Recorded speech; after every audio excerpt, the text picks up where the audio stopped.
पुरुषोत्तमम परम दयाल श्री ठाकुर जी के एक परम भक्त हम सभी लोग जानते हैं रेवती मोहन विश्वासदा।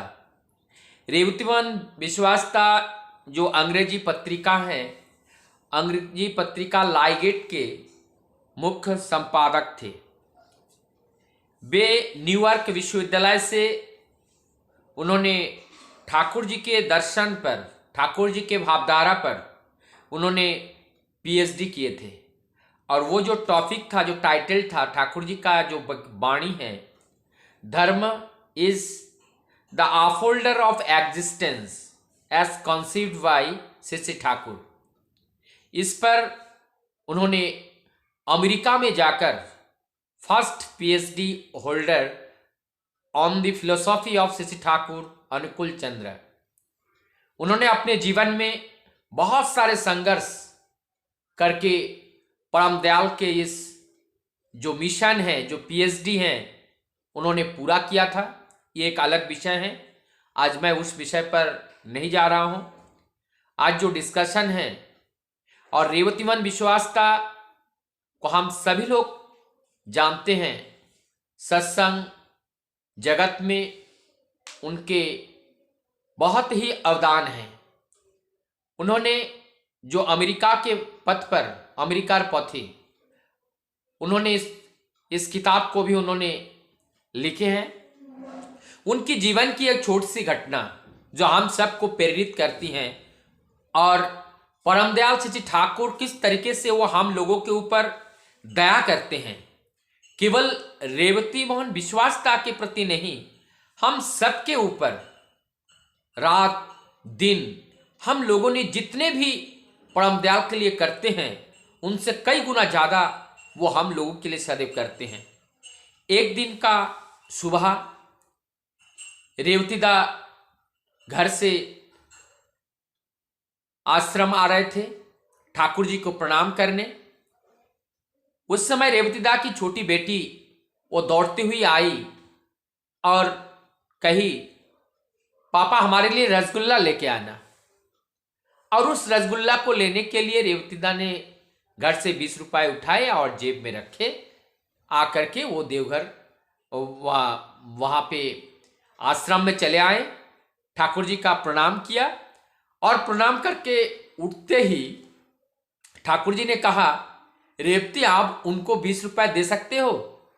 दादा ने कहा हाँ। तब दादा ने उनको 20 रुपए दे दिए। अब वहां देने के बाद वहां पे काफी देर तक प्रभु से बातचीत किए। उसके बाद उनको जब घर वापस आने का जो समय हुआ, तो उस समय मन मन सोच रहे थे कि बेटी ने, जब हम आ रहे थे तो बेटी ने बताई थी कि हमारे लिए रसगुल्ला लेके आना, तो अब अगर मैं घर लौटता हूं तो दौड़ते हुए वो पहले आएगी और हमसे वही रसगुल्ला मांगेगी, तो मैं क्या कहूंगा। देखिए भक्त और भगवान की कैसे लीला होती है। इधर अगर देखा जाए, परम दयाल भक्त की परीक्षा ले रहे हैं कि कितना उनमें निर्भरता है, कि हमें चिंता करने की जरूरत नहीं है, प्रभु है, कोई ना कोई व्यवस्था प्रभु करेंगे। प्रभु जो हमारे जेब में जो पैसे हैं 20 रुपए, वो भी जानते हैं, और प्रभु जब उनको देने के लिए कहा है तो प्रभु ये भी जानते हैं कि ये 20 रुपया मैं किस लिए लाया था। तो ये दोनों की जो ठाकुर जी हम लोगों को मजबूत बनाने के लिए वो बीच बीच में इस तरीके की परीक्षा लेते हैं। लेकिन जब शक्ति के साथ, हिम्मत के साथ, विश्वास के साथ और इस कार्य को, उनके निर्देश को जब पालन करते हैं, तो वो परमपिता हमारी इच्छा को भी वो मूर्त करते हैं। तो ये जो घटनाएं हुई, सारी घटनाएं होने के बाद अब थोड़ा सा बूझा हुआ मन से, थोड़ा सा निराश मन से, विश्वास तो होता है, उसके अंदर भी थोड़ा सा जो डाउट है वो भी रहता है। और मन में ये लगा कि हाँ मैं जाऊंगा और वो जब मांगेंगी तो मैं क्या कहूंगा, ये बात उनको चुभा चुभ रहा था। जैसे ही रेवतीदा घर पहुंचते हैं, और पहुंचते ही दौड़ के आती है उनकी बेटी। बेटी दौड़ के आके कहती है, पापा आज एक गुरु भाई आए और वो हम लोगों के लिए एक हंडिया रसगुल्ला, दही और चूड़ा लेकर के आए हैं।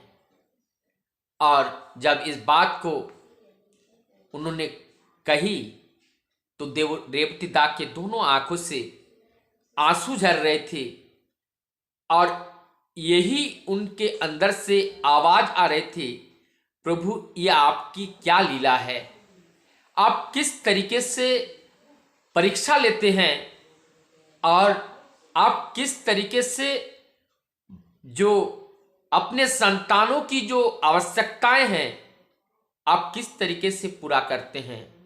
हमारी अंतर की आवाज आप तक बिना बताए पहुंचती हैं और मन में हम सोच भी अगर लेते हैं वो सोच भी आपके कान तक पहुंचता है और उस इच्छा को आप पूरा करते हैं।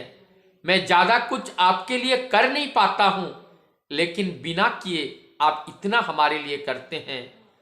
हम तो आपकी इच्छा मूर्त करने के लिए जितना प्रयास, जितना कार्य करना चाहिए था उतना नहीं कर पा रहा हूं, मुझे माफ कीजिएगा। इस तरीके से अपने आप में कोई भी भक्त हैं, जब परमपिता का दया होते हैं और पूरी तरह से जब वो समझ जाते हैं कि सारी चीजें परमपिता की दया से संभव होती हैं और परमपिता ही कराते हैं, उनके दया के बिना कुछ भी संभव नहीं है, तो भक्त के हृदय में, भक्त के मन में यही एक उनकी पुकार आती है, एक आवाज आती है और जो आवाज से आंखों का आंसू झरझर वो झरने लगता है, केवल प्रभु को याद करते हुए, प्रभु के प्यार में। वंदे